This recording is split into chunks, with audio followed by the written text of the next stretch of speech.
कौन से टॉपिक्स हम लोग आज कवर करेंगे इस पूरे वीडियो लेक्चर के सीरीज में। आज हम लोग इंट्रोडक्शन देखेंगे कि आखिर अल्टरनेटिंग करंट होता क्या है। सबसे पहला जो टॉपिक है वो आप देख रहे हैं, सबसे पहले इंट्रोडक्शन ही लिखा हुआ है अल्टरनेटिंग करंट। अल्टरनेटिंग करंट क्या होता है, अभी मैं आपको इसे समझाऊंगा डिटेल। करंट के बारे में आप लोगों ने पढ़ रखा है, करंट का डेफिनेशन सभी को पता है। Flow of charge per unit time through a cross section of a conductor is known as electric current. That is current यानी I इक्वल टू लिख सकते हैं Q अपॉन T, तो वो करंट होता है। अब करंट मेनली दो टाइप का होता है, वो मैं अभी आपको डिटेल में बताऊंगा, उसी से हम लोग अपना लेक्चर स्टार्ट करेंगे। पहले थोड़ा आइए जो टॉपिक्स हमको पढ़ने हैं उसके बारे में ब्रीफ में जानकारी हासिल कर लेते हैं। सेकेंड, मीन वैल्यू और एवरेज वैल्यू ऑफ AC। यहाँ पर अल्टरनेटिंग करंट जो चैप्टर है इसको हम लोग शॉर्ट में AC बोलेंगे, बार बार सब जगह AC यूज होगा, तो आप समझ जाइएगा कि आखिर उसका मीनिंग क्या है। अल्टरनेटिंग करंट, मीन वैल्यू और एवरेज वैल्यू। एवरेज आप सबको निकालना पता है। मान लीजिए 4 स्टूडेंट्स के मार्क्स का एवरेज आपको निकालने के लिए दिया गया, तो आप क्या करेंगे, चारों को जोड़कर 4 से डिवाइड करेंगे, वो आपका एवरेज निकल जाएगा। उसी तरह से कुछ हम लोग यहाँ पर देखेंगे कि एक कंप्लीट साइकिल में अल्टरनेटिंग करंट की एवरेज वैल्यू क्या होती है, उसी को बोला जाता है मीन वैल्यू। या तो आप मीन वैल्यू बोले या उसको बोले एवरेज वैल्यू, एक ही बात है। Next, relation between I0 and IAB। ये जो I0 है इससे हम लोग डिनोट करते हैं करंट के मैक्सिमम वैल्यू को। करंट का मैग्नीट्यूड जब मैक्सिमम लेवल पर पहुंचता है तो उसको एक संकेत से डिनोट करते हैं, वो है I0, यानी मैक्सिमम वैल्यू ऑफ करंट। ठीक है, और ये बचा दूसरा IAB। AB फॉर ये शॉर्ट में डिनोट करता है एवरेज, यानी एवरेज वैल्यू ऑफ करंट। तो इन दोनों के बीच क्या रिलेशन है वो हम लोग देखेंगे। इस चैप्टर में बहुत सारे इंपॉर्टेंट शॉर्ट क्वेश्चंस हैं और बहुत सारे लॉन्ग क्वेश्चंस भी हैं। ये एक थोड़ा बड़ा लेक्चर है, बड़ा सीरीज होने वाला है, तो आपसे रिक्वेस्ट है कि आप प्रत्येक लेक्चर को ध्यान से देखेंगे और साथ ही साथ अपने नोट्स से मिलाते जाएंगे ताकि आपको समझने में कोई दिक्कत ना हो। तो इसमें बहुत टॉपिक आएंगे, जब हम लोग आगे बढ़ते जाएंगे तो आपको पीछे वाले टॉपिक को याद रखना है, उनको भूलना नहीं है। Next, RMS value of AC। Alternating current की RMS का फुल फॉर्म होता है, R फॉर हो गया रूट, M फॉर हो गया मीन और S फॉर हो गया स्क्वायर, यानी root mean square value of AC।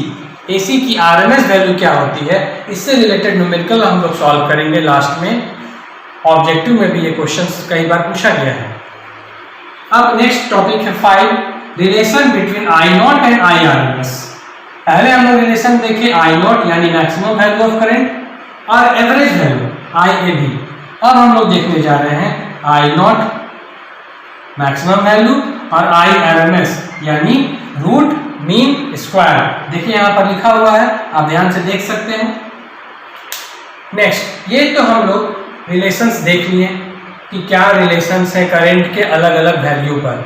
अब उनका इस्तेमाल हम लोग अलग अलग इलेक्ट्रिक सर्किट में करेंगे। तो हमें पढ़ना है different types of AC circuit. इस AC सर्किट्स में जो सोर्स होगा वो अल्टरनेटिंग करंट होगा।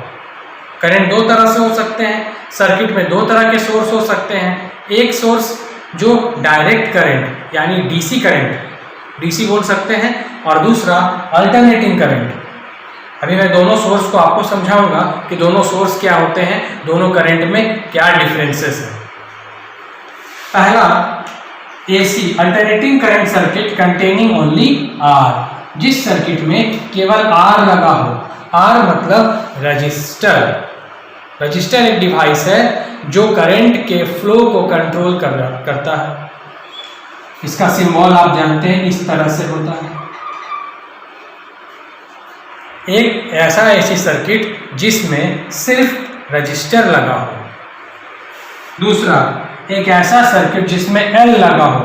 एल फॉर होता है इंडक्टर। इसके बारे में हम लोगों ने इलेक्ट्रोमैग्नेटिक इंडक्शन पिछले वाले चैप्टर में चर्चा कर लिया है। आपको याद होगा इसका जो फिगर है वो क्वाइल ये इस तरह से होता है, एल इंडक्टर। 9 नंबर, ऐसा एसी सर्किट जिसमें सिर्फ क्या लगा हो, सी। सी फॉर होता है कैपेसिटर। और ये कैपेसिटर क्या है, एक इलेक्ट्रिकल डिवाइस है जिसका काम है चार्ज को, इलेक्ट्रिक चार्ज को और इलेक्ट्रिकल एनर्जी को स्टोर करना। इसके बारे में डिटेल स्टडी आप यूनिट 1 में करेंगे, इलेक्ट्रोस्टैटिक। उसमें आप डिटेल में पढ़ेंगे कैपेसिटर्स क्या होते हैं, कितने टाइप के होते हैं, क्या उनका यूज है। कैपेसिटर का सिंबल जो होता है मैं आपको बता दे रहा हूँ शॉर्ट में, ये इस तरह से होता है। ये कैपेसिटर का सिंबल है, ठीक है। अगर आप ये दोनों लाइंस में किसी एक को बड़ा और छोटा कर देंगे तो वो सेल बन जाएगा। तो ध्यान दीजिएगा, सेल अलग होता है और ये कैपेसिटर अलग है, दोनों डिवाइसेस अलग हैं। अब हम लोग नेक्स्ट पढ़ेंगे, ये बहुत ही इम्पोर्टेंट है और ये कई बार एग्जामिनेशन में 5 मार्क्स में पूछा जाने वाला क्वेश्चन है। मैं यहाँ शॉर्ट में लिख देता हूँ बगल में ताकि आपको याद रहे। 5 मार्क्स के लिए ये इम्पोर्टेंट क्वेश्चन है। देखिए ध्यान से, हेडिंग है LCR सीरीज सर्किट। अभी हम लोगों ने तीनों कंपोनेंट को अलग अलग देखा था, R, L और C, तीनों की वैल्यू अलग अलग हमको फाइंड करेंगे। अब इस सर्किट में क्या है, तीनों कंपोनेंट को सीरीज में जोड़ा गया है। 2 तरह का कॉम्बिनेशंस होते हैं, सीरीज और पैरेलल, एक मिक्स भी होता है। मेनली 2 तरह के कॉम्बिनेशन हम लोग पढ़ते हैं, एक सीरीज कॉम्बिनेशन और एक पैरेलल कॉम्बिनेशन। तो यहाँ पर तीनों कंपोनेंट को एक लाइन में, एक सीध में जोड़ा गया है, तो उसको बोला जाता है सीरीज कॉम्बिनेशन। हमारे सिलेबस में यही दिया हुआ है LCR सीरीज सर्किट। तो इसका हम लोग डिटेल स्टडी करेंगे। ये 5 मार्क्स का बहुत इंपॉर्टेंट क्वेश्चन है। 12th के जैक बोर्ड में ये क्वेश्चंस कई बार आ चुके हैं। Next, impedance triangle. अब इसका जो टोटल रेजिस्टेंस होगा, कोई सर्किट है, करंट फ्लो हो रहा है तो टोटल रेजिस्टेंस होगा, तो वो टोटल रेजिस्टेंस कितना होगा उसी का जो एक रिलेशन बनेगा एक ट्रायंगल के जरिए, वही है इम्पीडेंस ट्रायंगल। ये एक छोटा सा टॉपिक है शॉर्ट क्वेश्चंस में। रेजोनेंस कंडीशन, ये रेजोनेंस जो वर्ड आपने सुना, ये आपने 11th क्लास में वेव्स एंड ऑक्सीलेशन एक यूनिट था, सबसे लास्ट यूनिट है 11th क्लास का, यूनिट नंबर 10, फिजिक्स के सिलेबस का यूनिट नंबर 10, उसमें रेजोनेंस वर्ड आता है। रेजोनेंस का मतलब मैं आपको समझा दे रहा हूँ थोड़ा। रेजोनेंस का मतलब होता है जब नेचुरल फ्रीक्वेंसी और उसकी जो वेव की अपनी फ्रीक्वेंसी है वो आपस में मैच कर जाती है, तो दोनों फ्रीक्वेंसी मैच करने से बहुत तेजी से वाइब्रेशंस होता है, तो उसी कंडीशंस को बोला जाता है रेजोनेंस। तो हम लोग यहाँ पर देखेंगे कि सर्किट से जो वेव्स निकल रही हैं वो कब रेजोनेंस में पहुँचती हैं, क्या क्या उसके कंडीशन है। वही कैरेक्टरिस्टिक्स के बारे में हम लोग आगे पढ़ेंगे कि LCR सर्किट के क्या कैरेक्टरिस्टिक्स, कैरेक्टरिस्टिक्स का मतलब होता है उसके क्या गुण हैं, क्या क्या विशेषताएं हैं। LCR सर्किट यहाँ भी है और यहाँ भी है, लेकिन ये LCR सर्किट सिंपल है, इसमें LCR सर्किट में एक कंडीशन है रेजोनेंस की। तो जब रेजोनेंस कंडीशन होता है तो क्या होता है, कौन कौन से उसमें चेंजेस आते हैं, वो हम लोग इस 13 नंबर टॉपिक में देखेंगे। चलिए आगे बढ़ते हैं। रेजोनेंस फ्रीक्वेंसी, फ्रीक्वेंसी को हम लोग किससे डिनोट करते हैं, ये सिंबल है फ्रीक्वेंसी, इसको n भी लिखा जाता है, ठीक है। तो इसको ऐसे न्यू बोलिए या n, ये रेजोनेंट फ्रीक्वेंसी का सिंबल है। अब इस फ्रीक्वेंसी की वैल्यू क्या होती है वो हम लोग डिराइव करके देखेंगे कितना वैल्यू हमारे पास आता है। नेक्स्ट, ससेप्टेंस और एडमिटेंस, ये बहुत ही छोटे टॉपिक्स हैं, ये डेफिनेशंस के तौर पर पूछे जाते हैं कि what do you mean by susceptance and admittance, right its unit. ऐसा यूनिट बहुत इंपॉर्टेंट होता है, तो हम लोग ये दोनों टॉपिक्स को एक साथ ही कवर कर सकते हैं। मैंने यहाँ आपको अलग से लिखा है ताकि आपको इनमें डिफरेंस समझ में आ जाए। Next, sharpness of resonance. Sharpness of resonance का दूसरा है, हम लोग बोल सकते हैं क्वालिटी फैक्टर। इसको क्यू फैक्टर भी बोला जाता है, शॉर्ट में क्यू फैक्टर। अब ये क्यू फैक्टर क्या है? एक रेशियो के बारे में बताता है।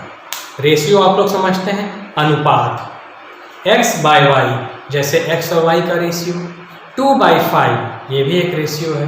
तो यहाँ पर दो तरह के चीज का रेशियो हम लोग देखेंगे, दो रेजिस्टेंस का रेशियो, दो पोटेंशियल्स का रेशियो, उसको हम लोग बोलते हैं क्वालिटी फैक्टर। नेक्स्ट है power in AC circuit. Circuit से करंट फ्लो हो रहा है तो उसका एवरेज पावर क्या होगा, उसका डेरिवेशन हम लोग इस टॉपिक में देखेंगे। और मैं बता दूं ये भी 5 मार्क्स का क्वेश्चन है, इसको मैं यहाँ लिख दे रहा हूँ 5 मार्क्स। ये भी लॉन्ग क्वेश्चन में आता है। Derive expression for the power in AC circuit, इस तरह से क्वेश्चन पूछे जाते हैं। फिर से सुनिए, derive the expression for power in AC circuit, wattless and वाटफुल current. Power की यूनिट क्या होती है बच्चों? आपको याद होगा, आप 11th में पढ़ चुके हैं। पावर की यूनिट होती है वाट। तो वाटलेस, वाट से अलग, और वाटफुल, वाट के साथ, यानी इसमें पावर का कंजम्पशन नहीं होगा, इसमें पावर का कंजम्पशन होगा। तो उस तरह के सर्किट करंट के बारे में हम लोग पढ़ेंगे। Next, chalk coil. Chalk coil एक डिवाइस है जो अल्टरनेटिंग करंट के फ्लो को कंट्रोल करता है। अब कैसे कंट्रोल करता है, क्या इसका फंक्शन है, हम लोग देखेंगे लास्ट में। एलसी ऑक्सीलेशंस, ऑक्सीलेशंस यहाँ पर अल्टरनेटिंग करंट साइन वेव जैसा है, तो साइन वेव्स में जो ऑक्सीलेशंस हो रहे हैं वो हम लोग यहाँ पढ़ेंगे। वेरी इंपॉर्टेंट, इस पूरे यूनिट का, पूरे चैप्टर का सबसे इंपॉर्टेंट टॉपिक है ये ट्रांसफॉर्मर। ट्रांसफॉर्मर किसने नहीं देखा है? सब लोग जानते हैं ट्रांसफॉर्मर। हमारे रास्ते में आप देखते हैं बड़े बड़े पोल्स, उसमें ट्रांसफार्मर लगे होते हैं जहाँ से बिजली की सप्लाई होती है। तो ट्रांसफार्मर क्या है, किस तरह का वर्क करता है, कितने टाइप होते हैं, वो हम लोग डिटेल इसमें स्टडी करेंगे। और मैं बता दूँ ये भी एक बहुत ही इम्पोर्टेंट टॉपिक है जो कि 5 मार्क्स में पूछा जाता है, और ये हाल के फिलहाल वर्षों में बहुत बार ये क्वेश्चन पूछा गया है। Next, AC generator. नाम से ही पता चल रहा है, एसी को जनरेट करने वाला डिवाइस, जिस डिवाइस से एसी बनता है उसके बारे में हम लोग डिटेल में पढ़ेंगे। एसी जनरेटर, जैसे डायरेक्ट करंट का सोर्स होता है सेल यानी बैटरी, उसी तरह से एसी जनरेटर किसका सोर्स होगा? नाम से आप समझ रहे हैं, आप गेस कर सकते हैं। एसी जनरेटर अल्टरनेटिंग करंट का सोर्स है। अब हम लोग पिछले चैप्टर के भांति इसमें भी देखेंगे प्रीवियस ईयर क्वेश्चंस, कौन कौन से क्वेश्चन पिछले साल इस चैप्टर से रिलेटेड आ चुके हैं। उसके बाद हम लोग न्यूमेरिकल्स को सॉल्व करेंगे। बहुत सारे न्यूमेरिकल्स मैं यहाँ सॉल्व करूँगा, आपको होमवर्क के रूप में भी दूंगा। फाइनली ऑब्जेक्टिव क्वेश्चंस, इस चैप्टर से जो जैक बोर्ड में और सीबीएसई बोर्ड में क्वेश्चंस आ चुके हैं, जो इम्पॉर्टेंट क्वेश्चंस हैं, उसको हम लोग 1 बाय 1 सॉल्व करेंगे, देखेंगे। ठीक है, अब हम लोग चलिए थोड़ा इंट्रोडक्शन के रूप में देखते हैं कि आखिर अल्टरनेटिंग करंट क्या है, किसको बोलते हैं। ठीक है, आइए अब हम लोग स्टार्ट करते हैं कि आखिर जो पढ़ने हम लोग जा रहे हैं अल्टरनेटिंग करंट वो क्या है। सबसे पहले देखते हैं करंट।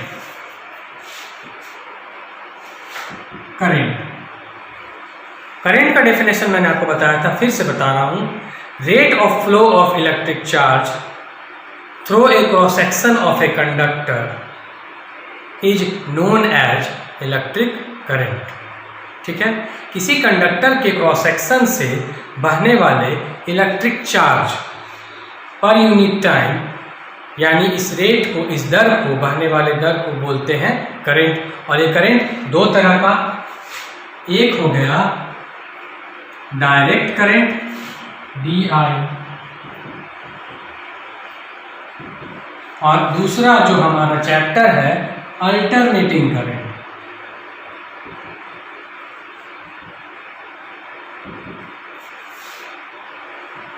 डायरेक्ट करंट, अल्टरनेटिंग, इसको बोलेंगे डीसी, तो इसको क्या बोलेंगे बच्चों, इसको बोलेंगे एसी। हमें यही पढ़ना है। तो दोनों में थोड़ा बेसिक डिफरेंसेस हैं, चलिए उसको हम लोग जान लेते हैं। क्या डिफरेंसेस है भाई? पहला, ये जो डायरेक्ट करंट है इसको बोलते हैं यूनी डायरेक्शनल करंट। यूनी का मतलब होता है एक ही दिशा में, ये यूनी डायरेक्शनल होता है।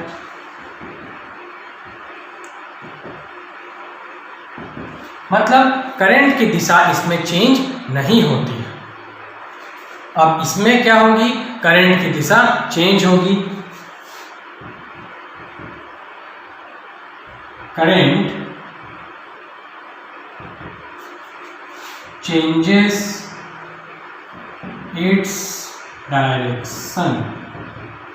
वैसा करंट जो अपने डायरेक्शन को चेंज करता है उसको बोलते हैं अल्टरनेटिंग करंट। अल्टरनेट, ये वर्ड ध्यान से सुनिए, आपने अपने दैनिक जीवन में बहुत बार सुना होगा अल्टरनेट। जैसे हमने कोई काम मंडे को किया तो हम फिर उसको वेडनेसडे को करेंगे, फिर उसको हम लोग किस कब करेंगे, फ्राइडे को करेंगे। तो मंडे ट्यूसडे छोड़ दिया, वेडनेसडे किया, थर्सडे छोड़ दिया, फ्राइडे किया, ये अल्टरनेट हुआ। जैसे नंबर हमको लेना है 1 3 5, तो ये 1 3 5 और फिर 2 4 6, ये अल्टरनेट नंबर हो गया। तो उसी तरह से यहाँ पर भी कुछ है अल्टरनेटिंग करंट जो अपने डायरेक्शन को चेंज करता है। ठीक है। दूसरा, इट फ्लोज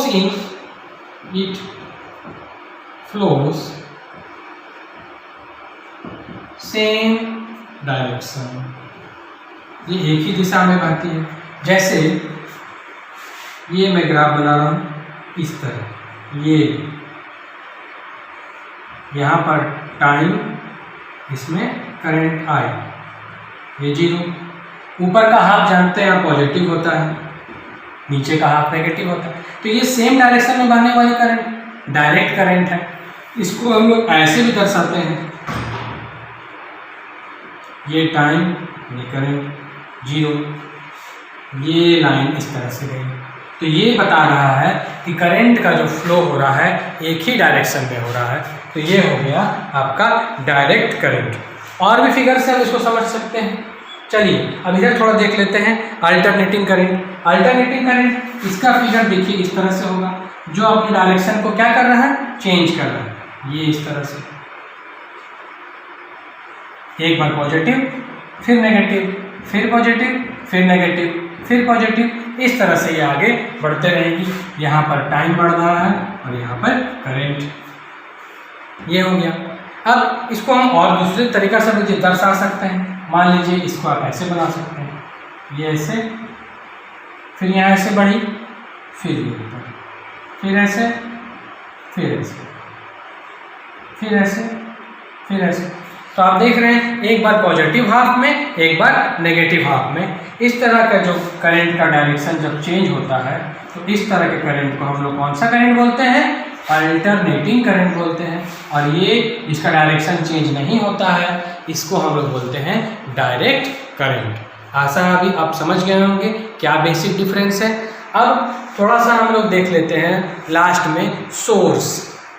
ये जो डायरेक्ट करंट है हम लोगों ने जो पहले चैप्टर में पढ़ा इलेक्ट्रोस्टैटिक, सेकेंड चैप्टर है करंट इलेक्ट्रिसिटी, तो वहाँ पर आप देखे होंगे इस तरह का सिंबल, ये प्लस टर्मिनल, ये माइनस टर्मिनल, एक पॉजिटिव टर्मिनल, एक नेगेटिव टर्मिनल। करंट की दिशा इधर होती है आई, ये हम लोग दर्शाते हैं किसके लिए है, डायरेक्ट करंट के लिए। ठीक है। करंट की फिक्स दिशा है, डायरेक्शन निश्चित है। परंतु एसी में एसी सोर्स जो होता है उसका सिंबल इस तरह से होता है, ये इस तरह से। देखिए ये जो मैंने बनाया ये इससे कुछ मिल रहा है, एक बार पॉजिटिव एक बार नेगेटिव, तो ये हो गया एसी सोर्स, ये डीसी और ये हो जाएगा एसी। यहाँ पर आप ध्यान दीजिए हम लोग डायरेक्शन को नहीं दिखा रहे हैं, यहाँ पर एरो से पता चल रहा है कि डायरेक्शन करंट के किधर है, लेकिन यहाँ पर हम लोग डायरेक्शन को शो नहीं कर सकते। क्यों नहीं कर सकते? क्योंकि अल्टरनेटिंग करंट का डायरेक्शन चेंज होते रहता है पीरियोडिकली। पीरियोडिकली का वर्ड जो यहाँ पर यूज हो रहा है, पीरियोडिकली का मतलब होता है पीरियड्स, किस तरह से टाइम जब चेंज हो रहा है, एक पीरियड में करंट ऊपर का वेरिएशन में है, दूसरे पीरियड में करंट नीचे की ओर है, फिर ऊपर फिर नीचे, इसी को हम लोग बोलते हैं पीरियोडिकली चेंजेस। तो ये कुछ बेसिक डिफरेंस थे डायरेक्ट करंट में और अल्टरनेटिंग करंट में। आज हम लोग अपना लेक्चर यहीं समाप्त करेंगे, कल से हम लोग डिटेल स्टडी करेंगे। तो आशा है आप वीडियो को फिर से एक बार देख लीजिए। सारा जो टॉपिक हम कवर करने वाले हैं वो मैंने आपको बता दिया है। आप एक बार घर में पहले नोट्स को पहले पढ़ लीजिए, तब आप कल वीडियो को देखेंगे तो आपको और अच्छी तरह समझ में आ जाएगा। कल हम लोग क्या करेंगे, कल हम लोग इस अल्टरनेटिंग करंट के इक्वेशन को फाइंड करेंगे और अल्टरनेटिंग ईएमएफ, इन दोनों के इक्वेशंस को फाइंड करेंगे कि क्या इक्वेशन होता है, और कुछ बेसिक टर्म्स जो इससे रिलेटेड हैं वो देखेंगे। क्या टर्म्स देखेंगे कल हम लोग? पहला है एम्पलीट्यूड, दूसरा टाइम पीरियड, तीसरा फ्रीक्वेंसी।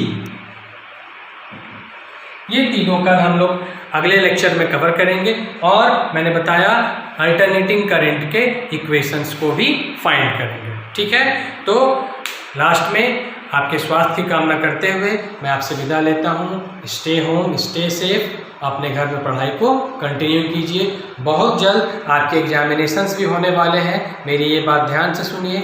आप सभी के ऑनलाइन एग्जामिनेशंस हमारे कॉलेज के द्वारा अरेंज किए जाने वाले हैं, तो उसके लिए आप प्रिपेयर करते रहिए, अपने समय को बर्बाद ना करें, पढ़ाई को कंटिन्यू रखें। Thank you very much.